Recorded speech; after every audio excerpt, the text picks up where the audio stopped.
ఎడారిలో సెలయర్లు జనవరి 14.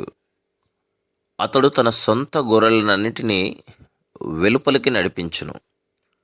యోహాను సువార్త 10వ అధ్యాయము 4వ వచనం. ఆయన ఈ పని చాలా అయిష్టంగా చేస్తున్నాడు అనుకుంటాను.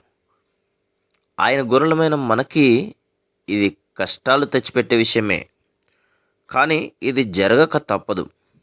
మనం నిజంగా వర్ధిల్లాలంటే సంతోషంగా సౌకర్యంగా గొర్రెల దొడ్డిలోనే ఎప్పుడు ఉండిపోవడం తగదు. దొడ్డి ఖాళీ అయిపోవాలి. గొర్రెలు కొండ చర్యల్లో తిరగాలి. పనివాళ్ళు పంట నూర్చడానికి వెనుకాడకూడదు. వెనుకాడితే పండిన పంట పాడైపోతుంది. నిరుత్సాహపడద్దు. ఆయన నిన్ను బయటికి పంపిస్తుంటే లోపలే ఉంటాననడం మంచిది కాదు. ప్రేమించే ఆయన చెయ్యి మనల్ని బయటికి తోలుతుందంటే అది మన మంచికే.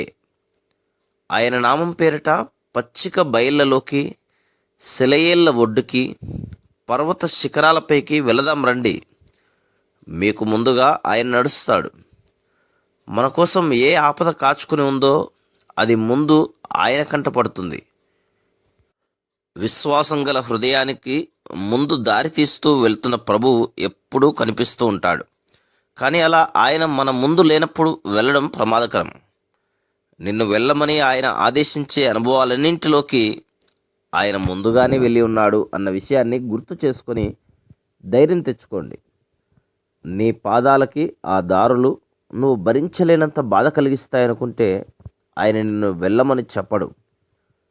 ఎప్పుడో భవిష్యత్తులో ఏమవుతుందో అని ఆందోళన చెందకపోవడం, తర్వాత అడుగు ఎక్కడ వేయాలి అని కంగారు పడకపోవడం, దారిని మనమే నిర్ణయించుకోవాలని తాపత్రయం లేకపోవడం, రాబోయే కాలంలో మనం వహించబోయే బాధ్యత గురించిన చింత లేకపోవడం, ఇవన్నీ ధన్యకరమైన జీవితానికి ఉండే లక్షణాలు. అలాంటి గొర్రె తన కాపరి వెనుక ఒక్కొక్క అడుగు వేస్తూ సాగిపోతుంది. రేపేం జరుగుతుందో తెలియదు. బ్రతుకు బాటలో వేకువ ఇంకా కాలేదు. నా నేత్రాలు గమ్యాన్ని ఇంకా చూడలేదు.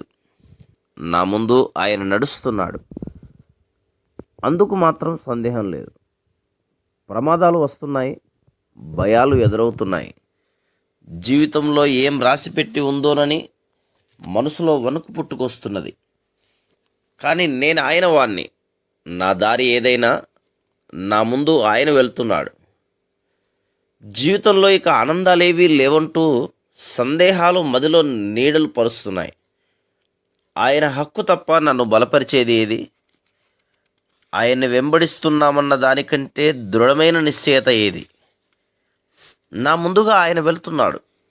దీని మీదే నా మనసు నిలుపుకున్నాను. నా రక్షణకి అభయం ఇదే. నాకు ముందుగా ఆయన వెళ్తున్నాడు. ఇక నాకంతా క్షేమమే. కాపురులు ఎప్పుడూ గొర్రెల మందకి ముందుగానే నడుస్తారు. ఏదైనా మంద మీద దాడి చేయాలనుకుంటే కాపరిని ఎదుర్కోవాల్సి ఉంటుంది. మనకి దేవుడే ముందుగా నడుస్తున్నాడు. మనకి రాబోయే రేపులో దేవుడు ఇప్పుడే ఉన్నాడు. ఆ రేపు గురించే మనుషులంతా దిగులు పెట్టుకునేది. కానీ దేవుడు మనకంటే ముందుగా అక్కడికి వెళ్ళాడు. ఆ రేపు ముందు ఆయన్ని దాటుకోగలిగితేనే మన మీదికి రాగలిగేది. దేవుడు ప్రతి రేపటిలో ఉన్నాడు. నేను ఈరోజు కోసమే బ్రతుకుతాను.